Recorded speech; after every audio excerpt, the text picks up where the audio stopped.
Uh, Hello, everyone, and welcome to the channel. This is Cyberverse Prime, and today we're going to be talking.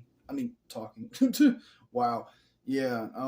We're going to be discussing and reviewing Transformers Studio Series: Rise of the Beast, Battletrap, and yes, I put a poll up yesterday, and some news that yes, it is official. I will be going to GalaxyCon 2024, March 15th through 17th, but I'm staying an extra day on Monday because I want to explore the city a little bit.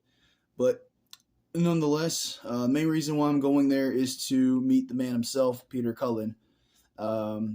It does say that he will be there.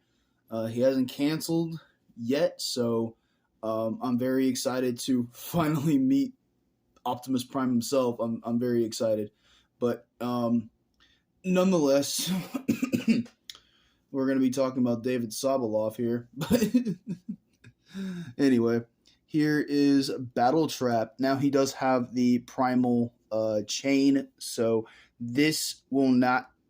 If you buy him, he will not have this chain. Just so you guys know, he will only come with this accessory here. So I'm going to go ahead and put the chain piece off to the side. I'll go in more in depth with this accessory once we get to Primal. So yeah, Battletrap here.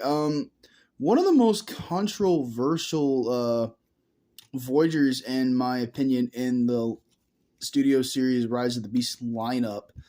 At first, I don't think a whole lot of people liked him.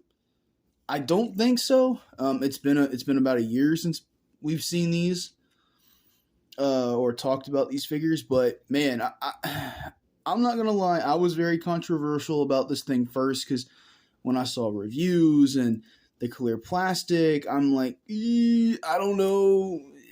It's probably not gonna be a good figure. But in my personal opinion,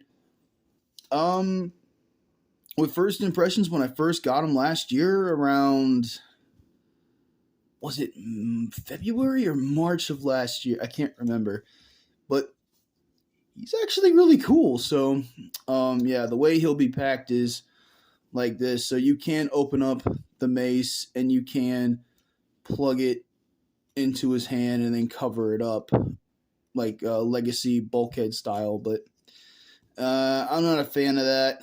That didn't happen in the movie. He had the ball and chain, so he didn't have the full-on wrecking ball arm. So I'm going to leave that off to the side, and we're going to talk about the sculpting. The sculpting is phenomenal on the head. Yes, he's a little lanky. He was more of a squat character and a buff one. Think of like, yeah, he was more squat than lanky. So up here, he looks like the character. But then down here, he kind of gets into the lanky part. So, yeah, the proportions are a little off, but it's nothing to really gripe and complain about. Just to give him his weapon again real fast. I'll talk about his articulation first. His head is on a ball joint, which is really cool. So you can get some movement there. Universal hinge here for the shoulder. So it can do a full 360. It can go in and out. I guess you can kind of count this as articulation. He has his shoulder pads move. He's got a bicep swivel. He does have a bicep, I promise. He does have bicep swivel. He does have a single jointed elbow, nothing at the wrist. He has a waist rotation. He has a universal hip joint, a thigh swivel, and technically, yeah, he's got a single jointed knee, and then he does have the ankle tilt, which is really cool. So, real quick, we're going to get into the size comparisons. And before I do that, let me go ahead and put the mace back in his hand. And we'll get into real quick size comparisons. So, magic of editing coming up in a second. He is with his fellow Terracon crew members. So we have Nightbird and we have Scourge, which all three of them look really great together. I'm debating on which one to do of these guys next.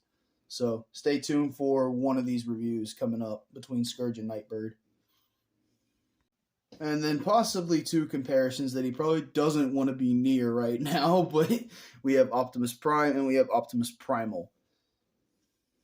And with that, we're going to move on to transformation. So go ahead and if you have the mace in his hand, go ahead and remove that. Close that up. Put that off to the side, even though that's not off to the side. First thing that I like to do is kind of start with the arms. I like to go ahead and unfold these pieces here just to go ahead and get them out of the way.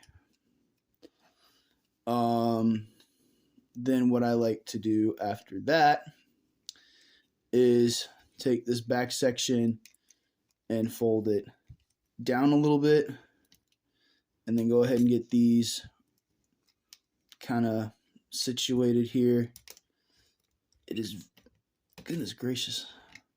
Yeah, go ahead and swing these out and go ahead and get them ready to be transformed. It's so stupid, I know. Alright. Go ahead and rotate this. Flip that up. Oh, you can get that prepared, ready to go.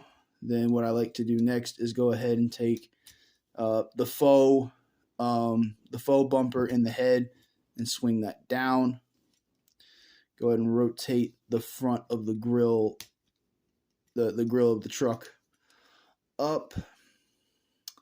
And this part's fairly easy. You want to rotate his legs. Wait, no, you want to go ahead and take out this chunk of his thigh out and rotate that back. Then you want to tilt the feet like this. Goodness gracious. Oh, that's right. My bad. Hang on a second. You want to tilt the feet, fold them down, and then rotate them back like this.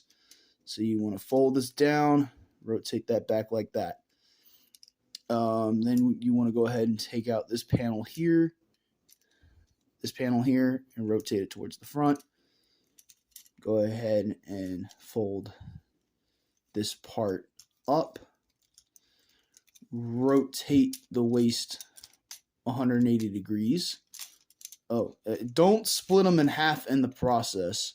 That is also not recommended.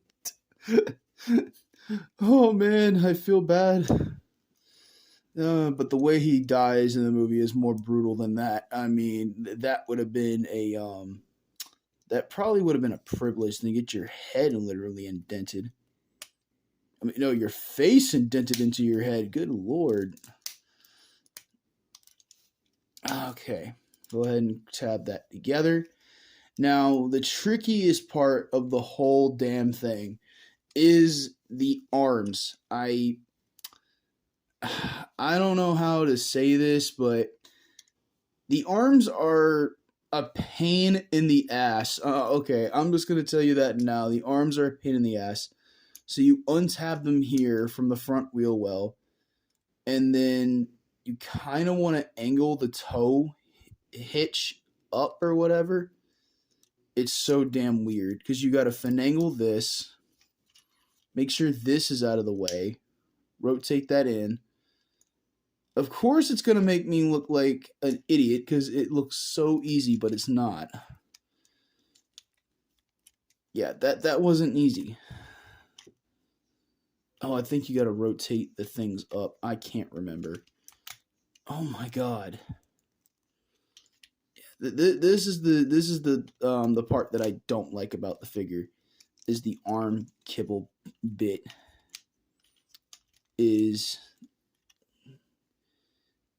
Yeah, I don't think that's right. Like I've said, it's been a while since I've transformed this figure, but I'm gonna get it. Maybe that is correct. I can't remember, but I'm going to assume that it is. So if it's not, I will know here in a few seconds. But anyway, you want to rotate this up and up like that. Rotate this in.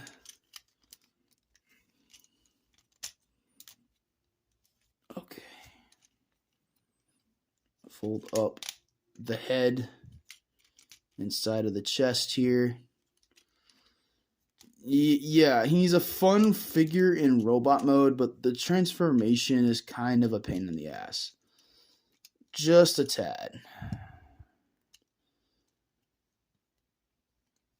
Okay, that's together.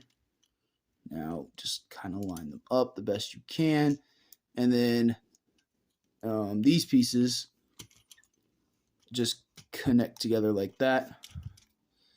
And then you just kind of shift the whole back section like that.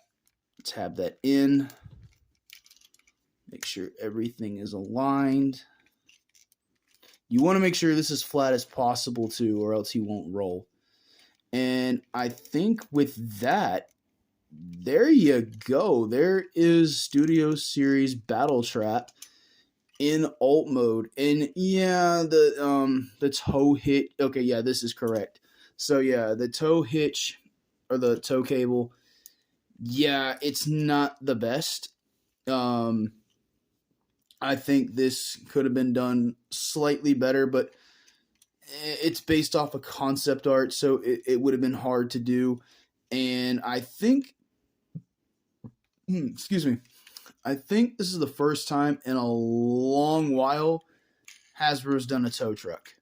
So to make it as realistic as possible, yeah, but at the same time, they did a movie tow truck back in 2007, the long arm figure. I'm sorry to say that looks 10 times better than this in the vehicle form. This is okay, but yeah, the arms are kind of a bother, and all of this kind of looks like crap. But to be honest, I can't complain. The transformation is a pain, but it is a pain in the ass. But with the alt mode and the robot mode, it's pretty good. I can't complain too much. But to store the mace, you can attach it to the back of the tow line, or the tow cable. You just want to open it up like this. There's those two notches right here, before near the peg, and you just kind of tab it together like that, which is really cool. Now, for a vehicle mode size comparison, I'm not going to be comparing these, but here is Rise of the Beast Mirage. And I would say that's fairly accurate scaling. Unless you guys disagree, then let me know. But other than that, yeah, there is Transformers Rise of the Beast Battletrap. I think my next review is going to be Scourge or Nightbird, one of the two. So anyway, stay tuned for that, and I will see you guys in the next one. Peace out. See you later.